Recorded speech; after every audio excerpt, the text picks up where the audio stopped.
Heute bei uns der Urahn aller Jeeps,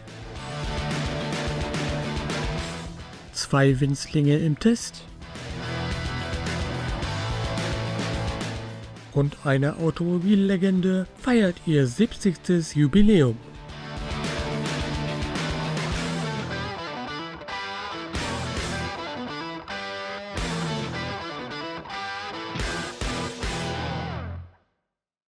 Er ist ein Kind des Zweiten Weltkrieges, 1940 in aller Eile konzipiert und gebaut für die US-Army.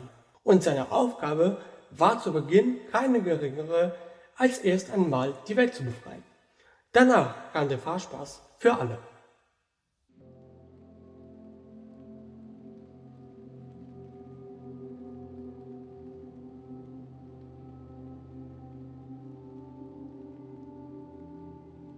Verfolgt man die Wurzeln moderner SUVs zurück, so landet man irgendwann bei diesem kompakten Fahrzeug mit Allradantrieb, dessen Entwicklung in den Wirren des Zweiten Weltkriegs begonnen wurde.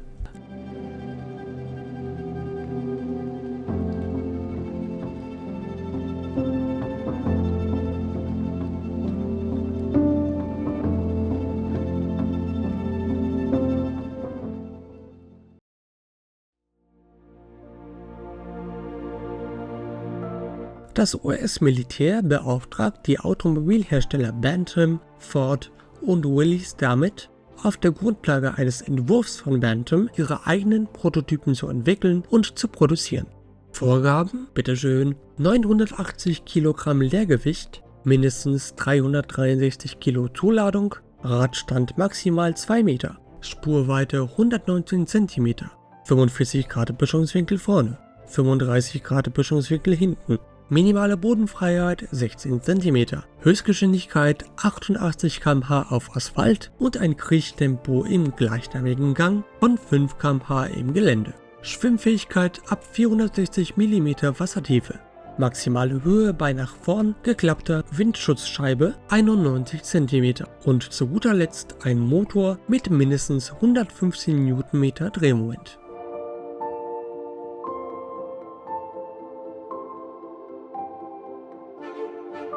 Man ist begeistert von Bantams Prototypen, jedoch traut man der kleinen Firma keine Massenproduktion zu, welche im Angesicht des Krieges dringend benötigt wurde. Also einigt man sich auf eine Nachfrist bezüglich der Produktion auf der einen Seite, auf der anderen Seite wird bei Ford mit einem Hilfegesuch bzw. Konzeptunterstützung angeklopft. Beide orientieren sich hierbei vorwiegend am Bantam-Design. Der Willys MA als Prototyp mit der besten allgemeinen Leistung geht jedoch als klarer Sieger hervor. Er wurde daraufhin weiter verbessert und der daraus entstandene MB wurde offiziell in Dienst gestellt und über 360.000 Mal produziert.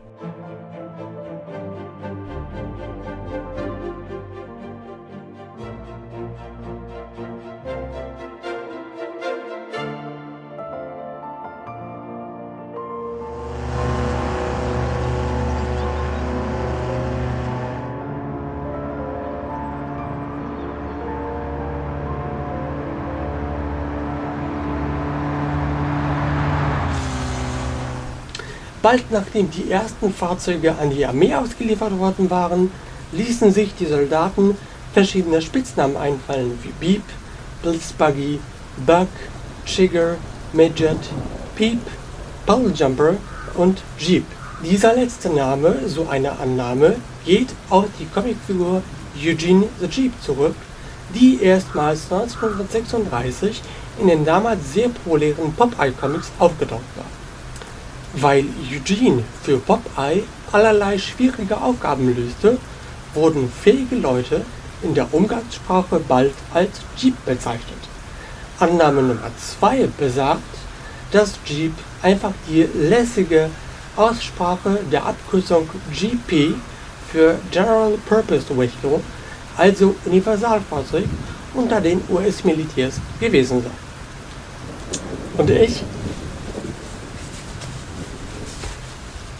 flüchte nun schnell ins Trockene, bevor ich mir noch eine Erkältung einhole.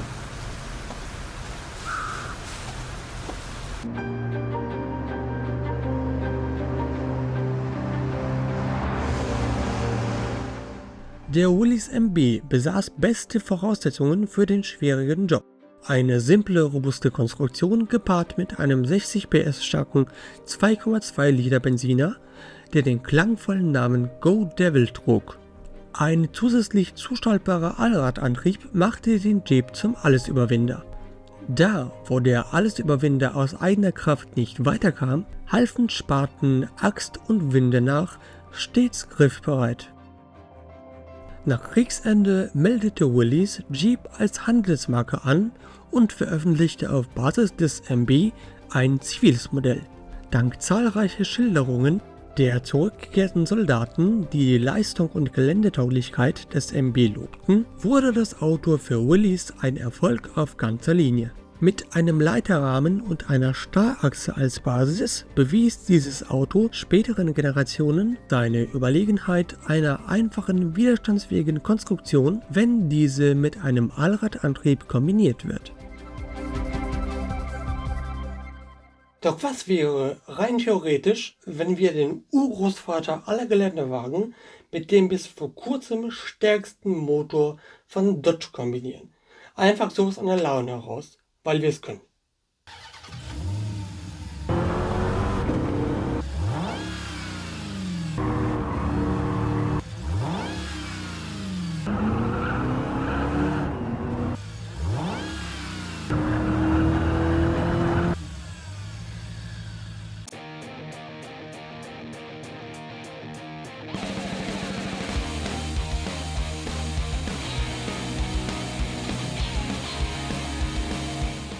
Das kommt heraus. Ein ganz gewöhnlicher Willys mit einem ohrenbetäubenden und größenwahnsinnigen Hammer V8 aus dem Dodge Challenger SRT Hellcat.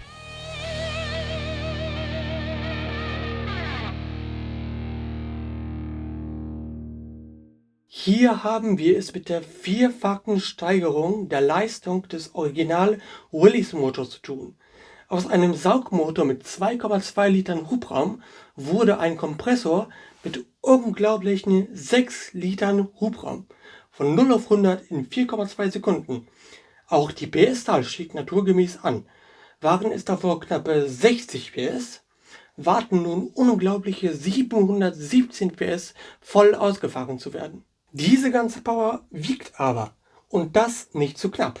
46 Kilogramm kommen obendrauf bzw. unter die Haube. Was die Bremsen angeht, so wurden die normalen Jeep-Bremsen durch hochwertige Carbon-Keramik-Bremsscheiben ersetzt. Die sind widerstandsfähiger und halten erfahrungsgemäß länger und sie sehen dazu auch noch verdammt gut aus. Das Leistungsgewicht beträgt statt 18,11 Kilowatt jetzt nur noch unglaubliche 1,61 Kilogramm pro Kilowatt. Je geringer, desto besser, da eine geringere Masse bzw. eine höhere Leistung eine höhere Beschleunigung ermöglicht. Eine Metamorphose vom Feinsten.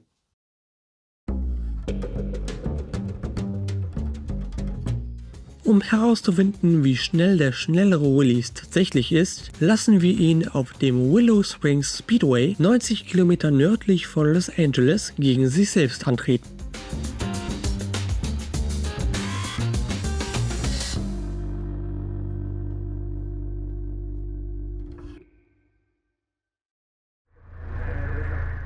Ein baugleicher Willys mit Werksmotor fährt die Referenzrunde.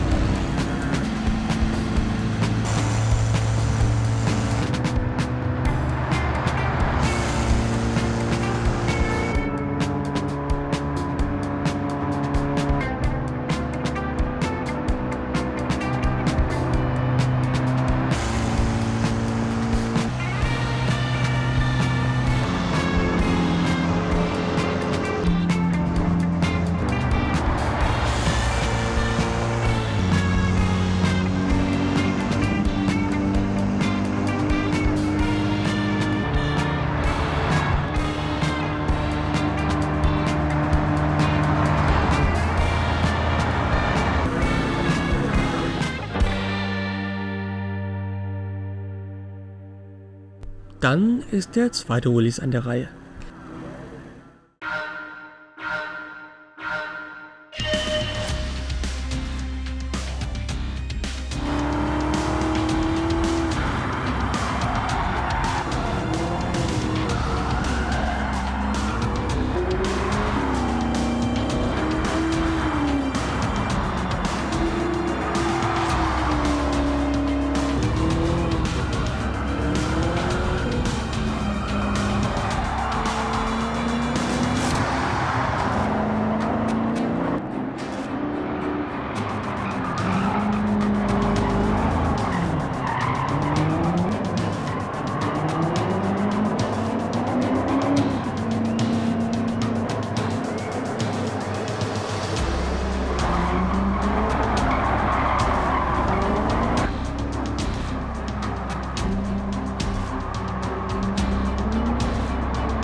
45 Sekunden schneller, eine Wahnsinnspower. Trotz dieser Wahnsinnspower darf man nicht vergessen, dass der ursprüngliche Release eine viel wichtigere und wertvollere Aufgabe hatte, als nur wild herumzudüsen. Deswegen sehen wir es auch als die würdevollste Art an, ihm mit einem Salutschuss zu ehren.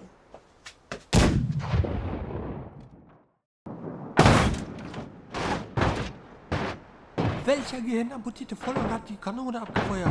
Oh, ich fass es nicht. Meine Güte. Wenn ich den erwische, der...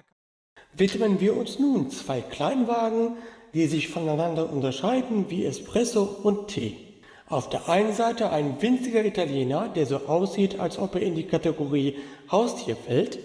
Auf der anderen Seite ein Wagen, welchen man fährt, wenn man zwar eine Familie von 5 Personen hat, aber irgendwie trotzdem noch in eine Zigarettenschachtel passen will.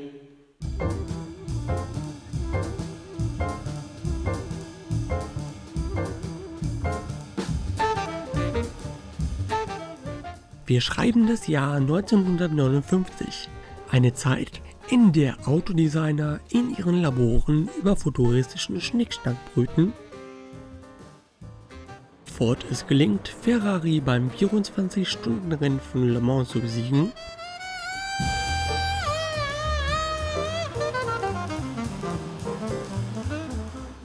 und japanische Autohersteller den amerikanischen Markt mit ihren Modellen überfloten.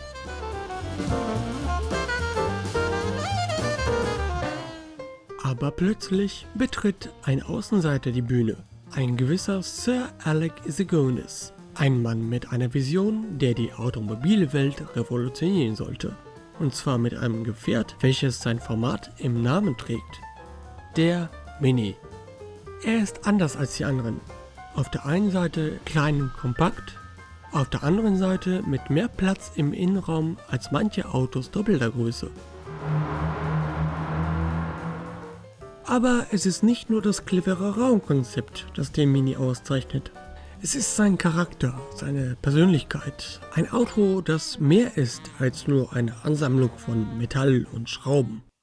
Und dann im Jahr 1961 geschieht etwas Magisches. Der Rennfahrer John Cooper verliebt sich in den Mini und erkennt sein Potenzial als Rennwagen. Er beginnt, den Mini zu modifizieren und zu verbessern, unter anderem durch den Einbau von Doppelvergasern und Scheibenbremsen, bis er schließlich den legendären Mini Cooper erschafft. Ein Auto, das nicht nur Rennen gewinnt, sondern auch die Herzen der Menschen erobert. Der Mini Cooper wird zum Symbol für eine Ära des Stils, der Rebellion und des unverwechselbaren Fahrspaßes. Er wird zum Liebling von Rennfahrern, Prominenten und Autofans auf der ganzen Welt. Sein Erfolg auf der Rennstrecke und seine kultige Ausstrahlung machen ihn zu einer Legende, die bis heute lebendig ist. Der Mini Cooper ist ein wahres Kraftpaket auf der Rennstrecke. Klein, agil und mit einer Leistung, die seine Größe bei weitem übertrifft. Sein Motor mit 970 Kubikzentimeter Hubraum, welcher ein maximales Drehmoment von 106 Newtonmeter und eine maximale Leistung von 66 Kilowatt auf die Straße bringt, mag für heutige Verhältnisse vielleicht mager erscheinen, doch damals war das ein äußerst leistungsfähiges Geschoss, wenn man bedenkt, dass er nur um die 800 Kilogramm wiegt. Er erobert die Rallye-Szene im Regen und Schneesturm und lässt die Konkurrenz alt aussehen. Während andere Autos mit ihrer Geschwindigkeit zu punkten wissen, ist der Mini Cooper cleverer. Er nutzt seine Größe und Wendigkeit, um die Kurven zu meistern und die Konkurrenz hinter sich zu lassen. Das, was damals für Britannien galt, fand ebenso Verwendung für den Süden des Kontinents. 9 Jahre später kam in Italien der Fiat Nuova Cinquecento auf den Markt. Er wird als eines der bleibendsten Meisterwerke des großen Fiat-Designers Dante Giacosa angesehen. Über viele Jahre leistete er seinen Beitrag zu Fiats sagenhaftem Erbe. Giacosa wurde 1955 mit dem etwas größeren Geschwistermodell, dem 600, berühmt, nachdem er beschlossen hatte, dass Italien nach dem Krieg einen erschwinglichen Kleinwagen braucht, um das Volk wieder einigermaßen flott zu machen. Dann stellte er sich der Herausforderung, einen noch besseren, minimalistischeren Wagen zu erschaffen. Das Ergebnis war der Fiat 500. Ein Auto, das nicht nur die Straßen, sondern auch die Herzen im Sturm erobern sollte. Der ursprüngliche Fiat 500, auch Topolino, also Mäuschen genannt, war ein einfaches und kostengünstiges Stadtauto, das sich aufgrund seiner kompakten Größe und Wirtschaftlichkeit großer Beliebtheit erfreute, was einige Jahre später der Nuova 500 aufgriff und perfektionierte.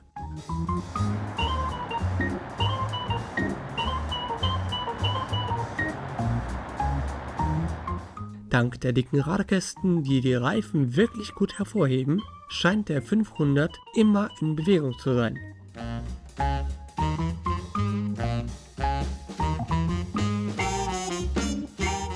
Das F-Modell war eine Weiterentwicklung des Ursprungs. Es wurde mit einigen Verbesserungen eingeführt, um den sich ändernden Anforderungen und Standards gerecht zu werden. Das F-Modell hatte eine größere Windschutzscheibe, ein überarbeitetes Armaturenbrett und andere kleine Änderungen im Innenraum. Es behielt jedoch den charakteristischen Retro-Stil und die kompakte Größe des Originals bei. Die F-Variante war in Bezug auf Sicherheit und Komfort außerdem etwas fortschrittlicher als das Ursprungsmodell.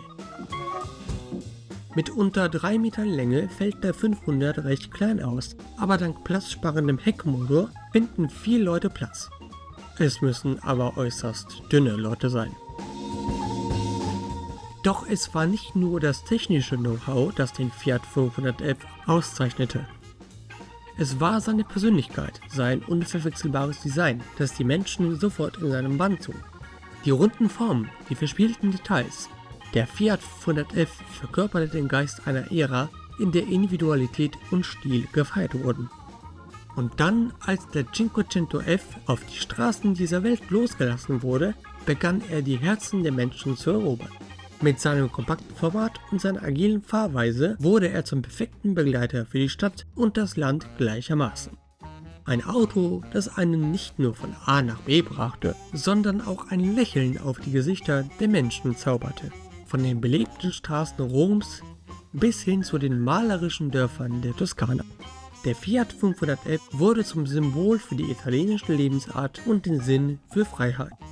Er war mehr als nur ein Auto. Er war ein Lebensgefühl, das die Menschen auf ihrer Reise begleitete.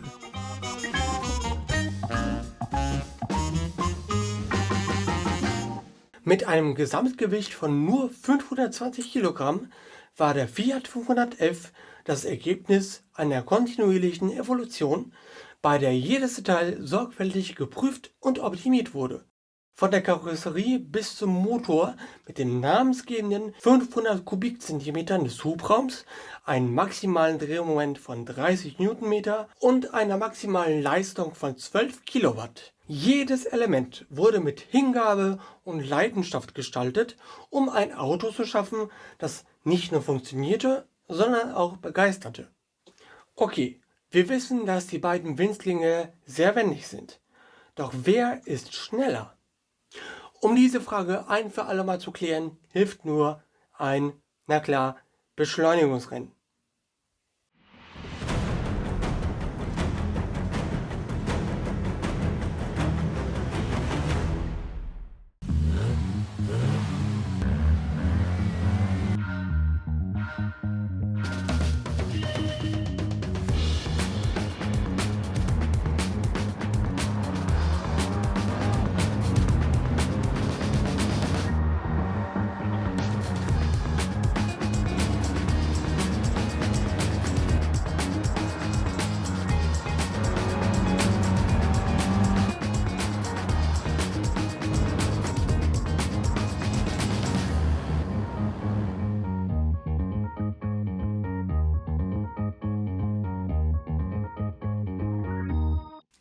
Diese beiden Wagen mögen aus vergangenen Zeiten stammen, aber ihr Erbe lebt weiter.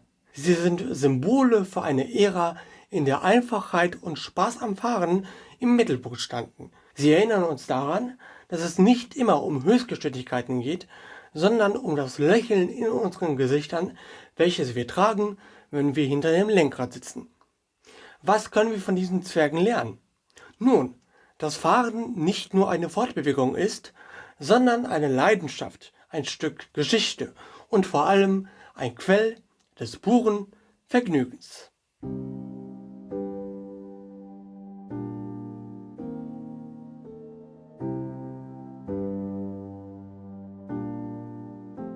Der Cinquecento bewies, dass Größe nicht alles ist. Mit seinem charakteristischen Design, das so niedlich ist, dass es fast zum Knuddeln einlädt, zeigte und zeigt dieser Winzling immer wieder aufs Neue, dass manchmal das Große im Kleinen steckt. Egal, ob es um das Navigieren durch enge Gassen ging oder das einfache Erobern der Herzen von Menschen auf der ganzen Welt, der Fiat 500 hat Geschichte geschrieben. Nicht in den Geschichtsbüchern, sondern im Lächeln zahlreicher Fahrer.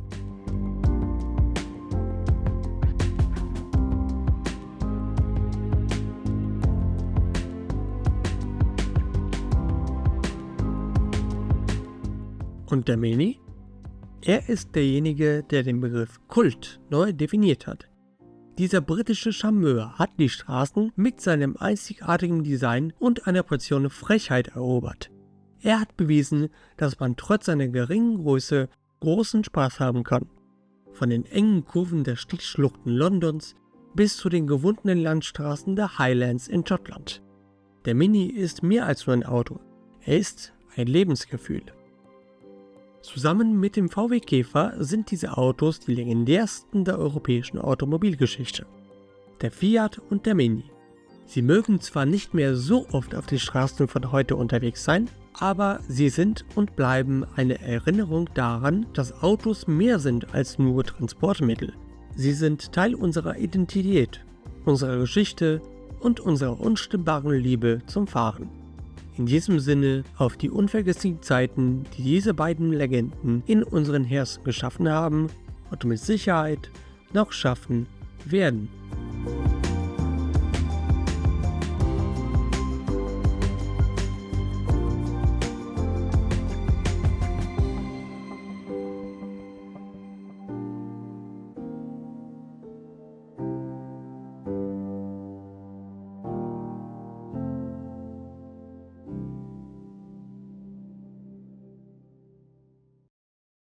Amerika, das Land der unbegrenzten Möglichkeiten, des Freiheitsgeistes und der ungestümen V8-Power. Heute stehen wir vor einem wahren Automobillegendenjubiläum.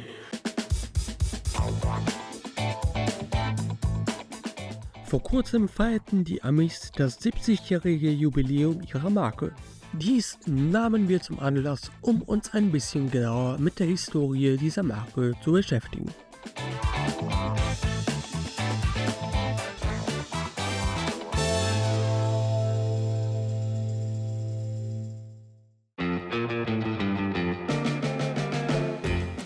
Die Corvette-Geschichte beginnt im Jahr 1953, einer Zeit, als Autos mehr Chrom haben als die Vinylplattensammlung von Großvater. Einer Ära, die von Nierentischen, Petticoats und Rock'n'Roll geprägt ist. Und genauso schillernd und aufregend gibt sich auch das erste Modell der Corvette. Ein strahlender Stern am Himmel der Automobilgeschichte, der die Blicke auf sich zieht wie eine Hollywood-Diva auf dem roten Teppich. Der US-Sportwagenmarkt wird zu dieser Zeit hauptsächlich von europäischen Sportwagen dominiert, die nach dem Zweiten Weltkrieg importiert werden.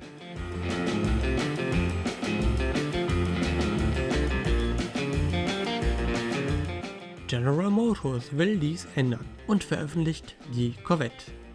Die Kombination einer Glasfaser-Kunststoffkarosserie mit einem Zentralrohrrahmen aus Stahl erscheint sehr futuristisch und macht sie zu einem echten amerikanischen Sportwagen. Dazu kommt auch ihr fortschrittliches und für die damalige Zeit äußerst gewagtes Styling, welches sich letztendlich als zu gewagt herausstellt. Da sich nur wenige Käufer für den zugegeben ehrenwerten Versuch, einen kompakten, offenen Sportwagen im europäischen Format für amerikanische Verhältnisse zu bauen, begeistern lassen, haftet an der Corvette das Image des Ladenhüters. Mit Mühe verkauft man insgesamt 4.640 Fahrzeuge in den ersten 3 Jahren. Dem Bedürfnis nach einer standesgemäßen Motorisierung versucht man durch Hubraumerweiterung entgegenzuwirken. V8-Motoren, das ist das Herzstück der Corvette. Waren es im Urmodell nur 162 PS, treiben jetzt satte 246 PS den Wagen vorwärts. Die Drehzahlmesser klettern in die Höhe, die Auspuffrohre brüllen wie eine Raubkatze und die Leistungsexplosion ist so überwältigend, dass einem fast die Worte fehlen. Diese Motoren waren wie Donnerschläge, die den Asphalt in Angst und Schrecken versetzten. Wie ein Orchester aus Kraft und Klang. Jedes Beschleunigen war eine musikalische Darbietung. Die Corvette war ein Auto, das nicht nur die Straßen eroberte, sondern auch die Herzen der Menschen. Ein kraftvolles Statement. Ein Auto, das nicht nur gut aussah, sondern auch die Straße mit der Energie eines Tornados eroberte. Sie war der Inbegriff von Stil, Geschwindigkeit und grenzenloser Freiheit.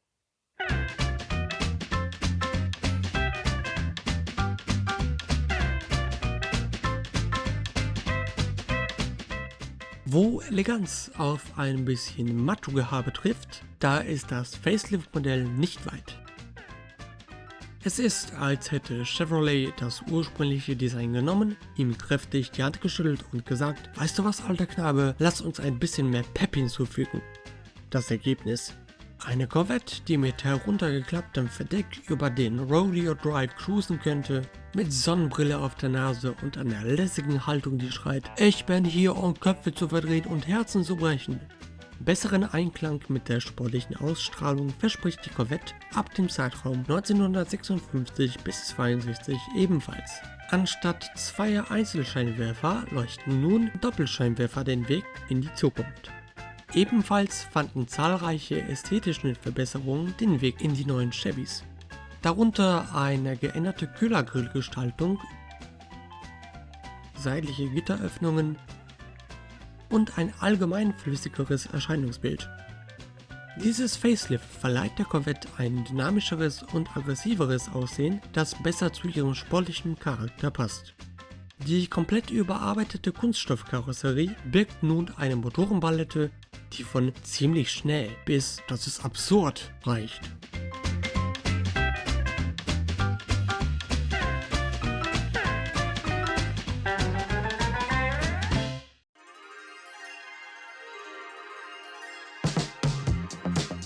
Die Corvette Stingray Racer Concept.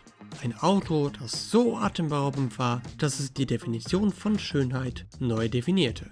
Als es 1959 zum ersten Mal enthüllt wurde, war es, als ob die Zukunft direkt vor den Augen der Menschheit zum Leben erwacht wäre.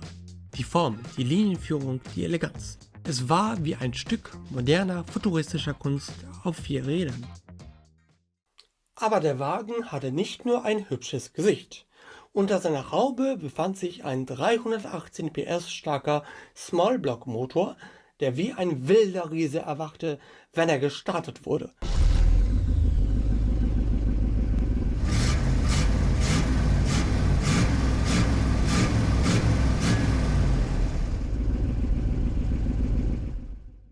Diese Maschine verkörperte die reine Essenz der Leistung, ein kraftvolles Statement, das die Straßen erzittern ließ und den Puls der Autowelt beschleunigte.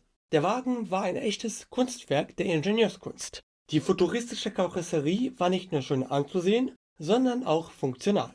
Sie wurde entwickelt, um den Luftwiderstand zu minimieren und die Aerodynamik zu optimieren. Eine Technologie, die in den darauffolgenden Generationen der Corvette weiterentwickelt wurde.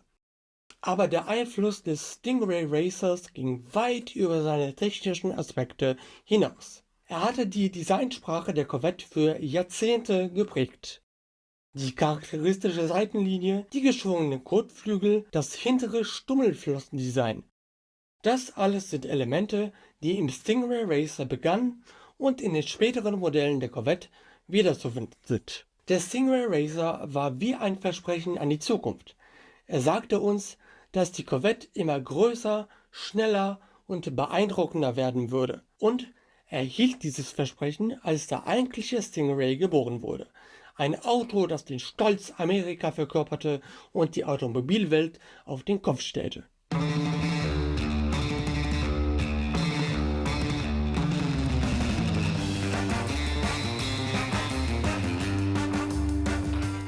Die Welt der Swinging Sixties, wo die Musik der Rolling Stones die Luft erfüllt und die amerikanischen Muscle Cars die Straßen regieren. Mitten in diesem pulsierenden Lebensgefühl debütierte 1963 die Corvette C2 und man konnte sie nicht einfach übersehen. Nein, sie verlangte geradezu nach Aufmerksamkeit, als würde sie jedem Passanten zurufen: Bewegt euch zur Seite, denn hier kommt pure Kraft und Klasse. Diesmal wurde neben dem Cabriolet auch ein Coupé angeboten, das sich in seinem Debütjahr noch mit geteilter Heckscheibe präsentierte. Neben mehr Hubraum und mehr Leistung machten sich die Ingenieure Gott sei Dank auch auf die Suche nach einem besseren Fahrwerk. Während das alte, bestehend aus einer blattgefederten Starrachse im Heck, ein Ausnutzen der gebotenen Leistung unmöglich bzw. im Zweifelsfall höchst riskant machte, lernte man bei der jetzigen Generation aus den Fehlern der Vergangenheit und montierte hinten eine Einzelradaufhängung, als auch Scheibenbremsen an allen 4 Rädern, waren es davor noch altmodische Trommelbremsen gewesen. Unter der Karosserie verbirgt sich nun ein Kraftpaket, das nur darauf brennt, die Straßen zu dominieren. Das Herz, ein mächtiger 5,3 Liter V8 Motor, bringt gewaltige 364 PS an Leistung auf die Straße und beeindruckende 477 Newtonmeter Drehmoment, die man fast schon greifen kann. Man stelle sich das so vor, als würde man die geballte Kraft eines Organs in einem eleganten Sportwagen bündeln. Doch genug von Zahlen. Sprechen wir über das, was man wirklich fühlt, wenn man das Lenkrad ergreift.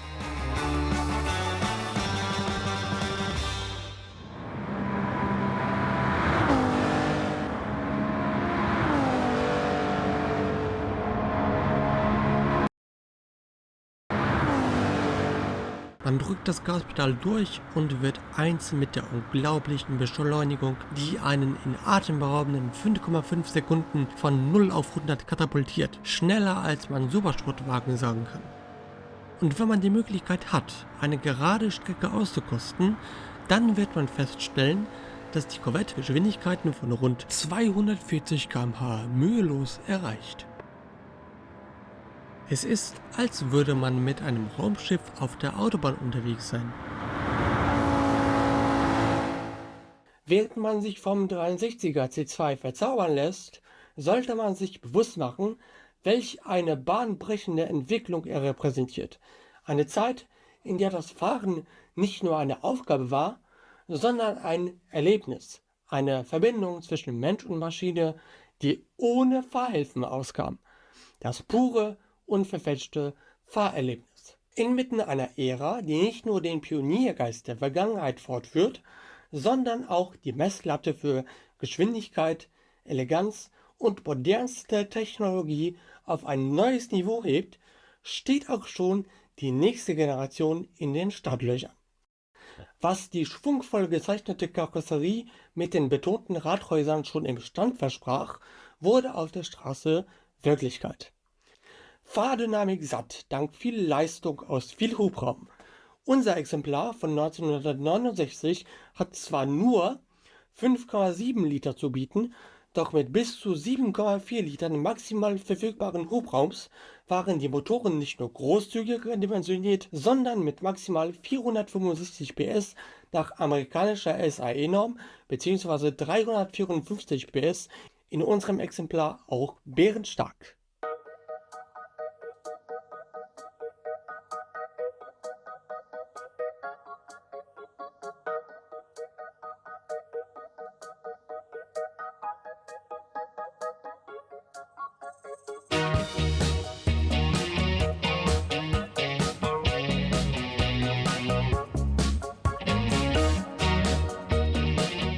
Das ist, als hätte man ein Geländefahrzeug in den Körper eines Sportwagens gesteckt und dann noch einige Turbolader hinzugefügt.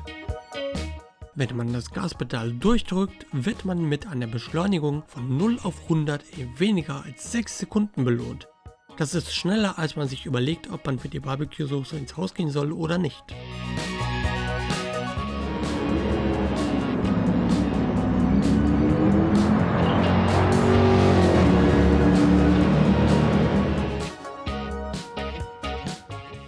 Die C3 ist nicht nur schnell, sondern auch unverschämt laut.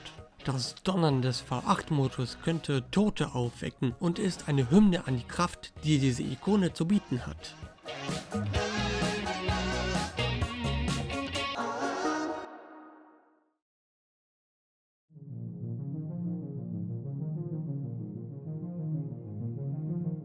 Und das Design? Nun, man könnte denken, der Wagen sei direkt aus einem Hollywood-Blockbuster entsprungen, wo die Autos genauso viele Charakter haben wie der Schauspieler. Der C3 ist wie der coole Typ in der Lederjacke, der alle Blicke auf sich zieht, wenn er den Raum betritt. Er kann eine Colaflasche mit seinen bloßen Zehen aufbekommen. Apropos Cola. Der revolutionäre Coke Bottle Style, bekannt aus vielen anderen Automobilen der damaligen Zeit, fand sich auch hier wieder. Kurven, die die Sinne betören, genau wie der Lederjackentyp die Frauen rumkriegt, und ein Styling, das von einem Team von Design-Genies geschaffen wurde, um in den Annalen der Automobilgeschichte verewigt zu werden.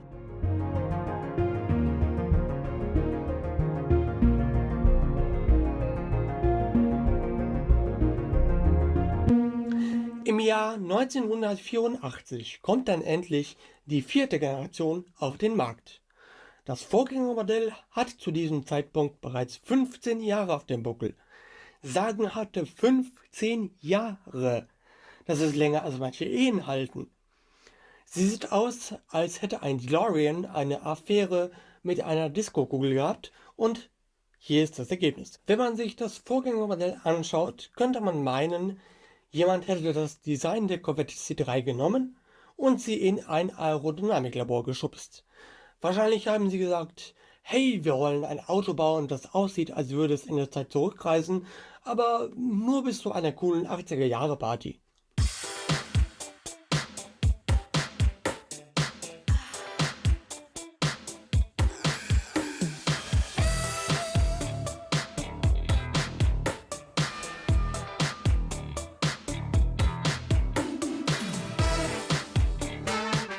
Der Innenraum sieht aus, als wäre man auf der Kommandobrücke von Raumschiff Enterprise. Und die Anordnung der Bedienelemente? Die ist so durchdacht wie der Versuch, einen Burger mit extra viel Inhalt zu essen, ohne dass etwas herausfällt. Ein bisschen chaotisch, aber irgendwie charmant.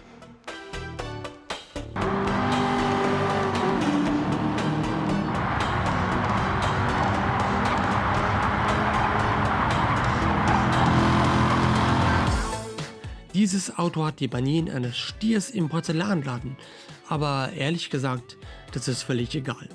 Denn wenn man hier drin sitzt, geht es nicht um Geschwindigkeitsrekorde oder perfekte Linien. Es geht darum, den Geist der Freiheit und Abenteuer einzufangen, während man durch die Landschaft donnert.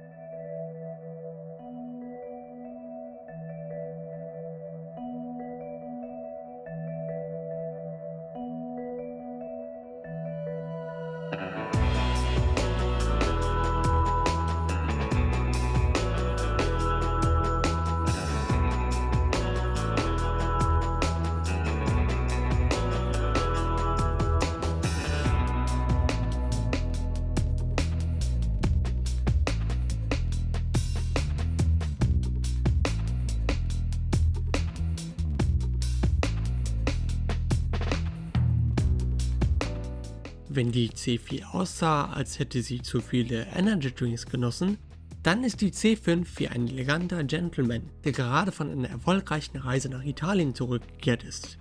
Scharfe Linien sind immer noch vorhanden, aber diese wurden einer Schönheitskur unterzogen. Überhaupt erfand sich jede Generation immer ein Stück weit neu. So ist die C5 zum Beispiel die erste Transaxle-Korvette überhaupt. Das bedeutet, dass Getriebe und Differential im Gegensatz zur konventionellen Bauweise, wo sich das Getriebe meist in der Nähe des Motors und das Differential in der Regel an der Hinterachse sitzt, in einem einzigen Gehäuse untergebracht sind. Dies spart nicht nur Platz, sondern auch Gewicht. Die C5 konnte man so um ganze 18 Kilogramm erleichtern, was sich durchaus bemerkbar macht. Ursprünglich war die Markteinführung der 5. Corvette-Generation zum 40. Geburtstag der Sportwagenreihe geplant, doch Anfang der 90er machte GM heftige Verluste, sodass zwischenzeitlich sogar der Fortbestand der Baureihe zur Diskussion stand. 1993 wurde das 40. Jubiläum mit einer Sonderedition der C4 gefeiert. Erst fast 4 Jahre später, im Januar 97, debütierte die 5. Generation auf der Detroit Auto Show, nachdem die Produktion bereits im Herbst des Vorjahres angelaufen war. Mit der C5 feierte man 2003 schließlich das 50-jährige Bestehen mit einer Sonderedition. Obwohl die klassische Konfiguration als zweisitziges Coupé mit vorn eingebautem 8-Zylindermotor und Hinterradantrieb beibehalten wurde, wurde die neue Corvette komplett neu konstruiert. In der Geschichte der Corvette war die C5 das erste neu entwickelte Modell, denn zuvor waren Teile aus anderen GM-Modellen verwendet worden. Die C5 hat ihre Hausaufgaben gemacht. Sie hält sich in Kurven, als ob sie auf Schienen fährt und vermittelt ein Vertrauen, das felsenfest ist. Also, was unterscheidet die C5 von ihrer Vorgängergeneration? Nun, sie hat den Disco-Glanz durch Raffinesse ersetzt und das Fahrverhalten lässt einen glauben, dass man über die Straßen von Amerika nur so dahin fliegt. Es ist, als hätten die Ingenieure Magie verwendet, um diese Corvette zu optimieren.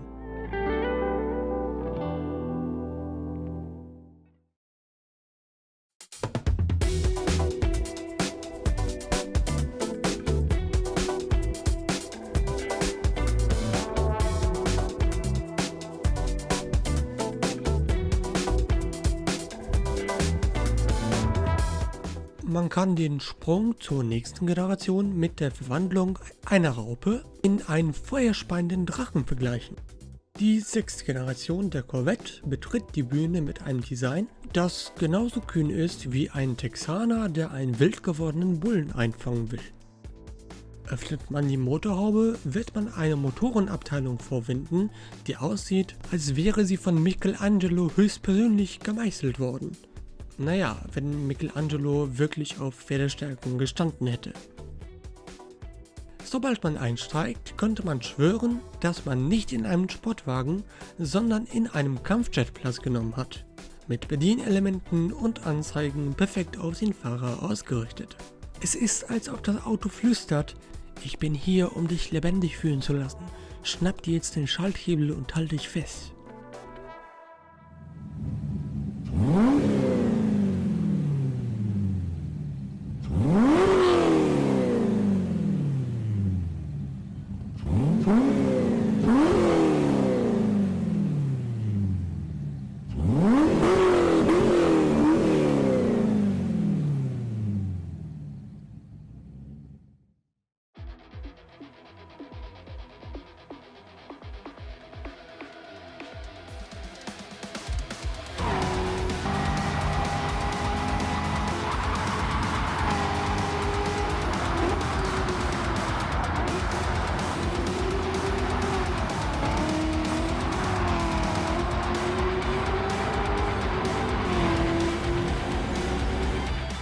In Bezug auf das Fahrgefühl hat die C6 einen Gang höher geschaltet. Sie tanzt mit einer neuen Anmut durch Kurven, fühlt sich eher an wie eine agile Ballerina anstatt eines muskelbepackten Schlägers. Aber man sollte sich von dieser Finesse nicht täuschen lassen. Die C6 behält immer noch diese wesentliche Corvette-Aggressivität. Die skulpturalen Linien, die aggressive Haltung und dieses unverkennbare Brüllen sind alle da, um einen klarzumachen, dass dies nicht einfach nur ein Auto ist. Es ist eine Hommage an den amerikanischen Traum.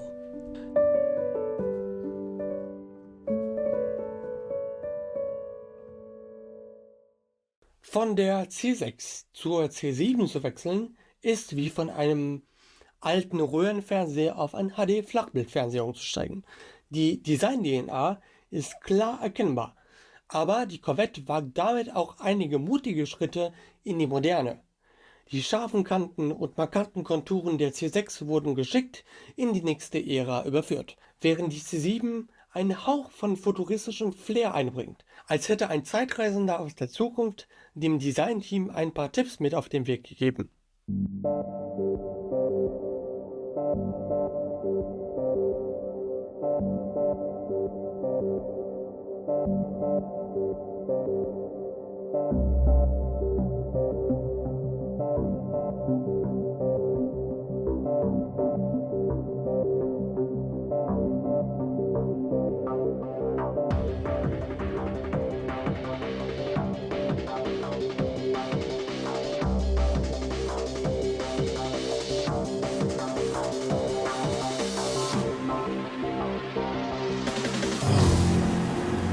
Verglichen mit ihrer Vorgängerin behält die C7 die sinnliche Formensprache der Corvette bei, jedoch mit einer gesteigerten Kühnheit. Die Frontpartie zeigt sich aggressiver denn je, als ob die Corvette ihre Muskeln noch ein bisschen mehr gestellt hätte.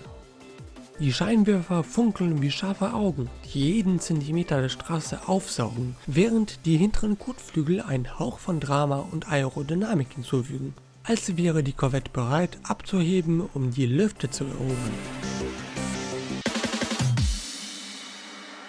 Die Corvette hat die Präzision eines Chirurgen und die Wut eines wilden Stiers. Ihre Federung wurde verfeinert und geschärft, so dass sie sich durch Kurven windet, als hätte sie einen Kompass im Chassis eingebaut.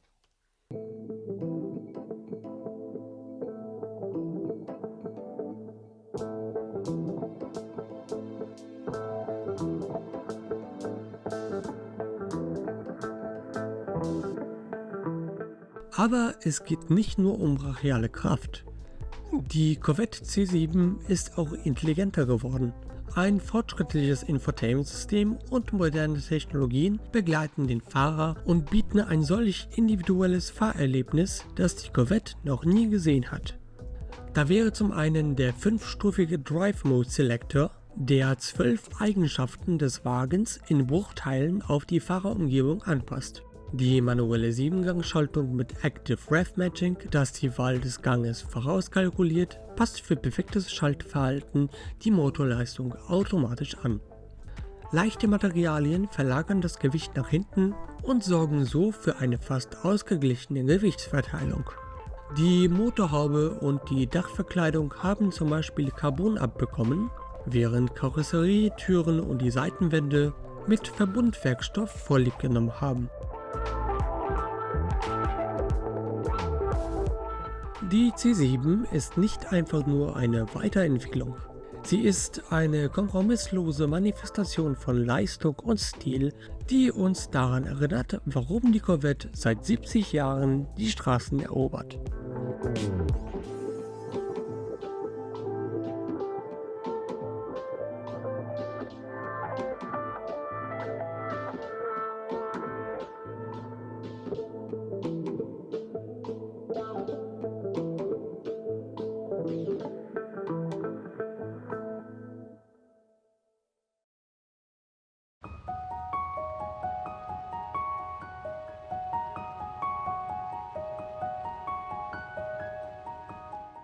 Der Inbegriff des amerikanischen Sportwagens erlebt im Jahr 2019 eine historische Veränderung.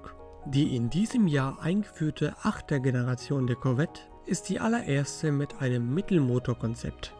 Diese revolutionäre Veränderung wird schon bei einem einzigen Blick auf das Äußere sichtbar. Die ikonische lange Nase ist verschwunden und da die Fahrerkabine nach vorne gerückt ist, verkörpert der Wagen das klassische Mittelmotorprofil. Es ist, als hätte die Corvette beschlossen, sich ein neues Muscle-Shirt anzuziehen und zu zeigen, wie stark sie wirklich ist. Eine weitere Neuerung ist, dass durch die Umpositionierung des Motors vorne nun Platz geschaffen wurde für einen zusätzlichen Stauraum für Gepäck. Ein vorderer Kofferraum, wenn man so möchte, ähnlich wie bei Tesla. während hinten der klassische Kofferraum genügend Platz zum Beispiel für eine Golftasche bietet. Unter der Motorhaube der neuesten Generation lauert ein V8 Smallblock Motor der neuesten Generation. Ein LT2-Motor, welcher aus dem LT1-Motor der vorherigen Generation der Corvette entwickelt und verfeinert wurde, der wie ein hungriger Drache nur darauf wartet, losgelassen zu werden. Um auch unsere grünen Öko-Freunde zufriedenzustellen, verfügt der neueste Spross aus dem Hause Chevrolet über allerlei kraftstoffsparende Funktionen, wie die Zylinderabschaltung. Diese Technologie wird offiziell als Active Fuel Management bezeichnet und ermöglicht es dem Fahrzeug, während normaler Fahrbedingungen oder im Leerlauf einige der Zylinder vorübergehend abzuschalten, um den Kraftstoffverbrauch zu reduzieren und die Kraftstoffeffizienz zu verbessern. Das Getriebe ist nur noch als 8-Gang-Doppelkupplungsgetriebe erhältlich, kann aber auch manuell über Schaltwippen am Lenkrad bedient werden.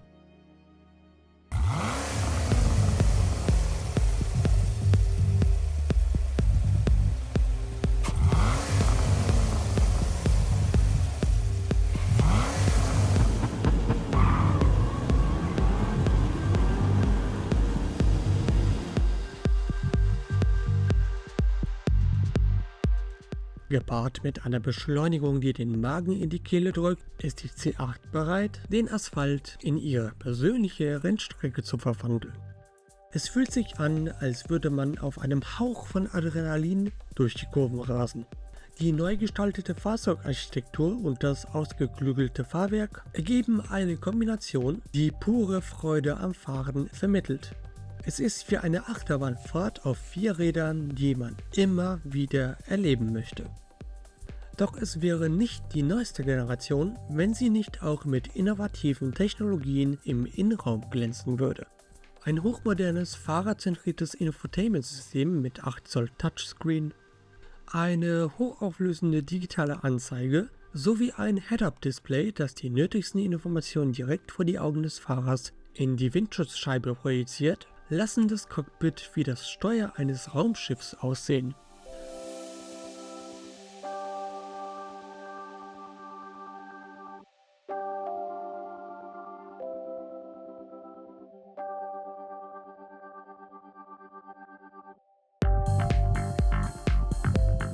Von den Anfängen als stilvoller Roadster bis hin zur Hightech-Rakete mit Mittelmotor, die wir heute haben, hat die Corvette ihre Spuren auf den Straßen und in unseren Herzen hinterlassen.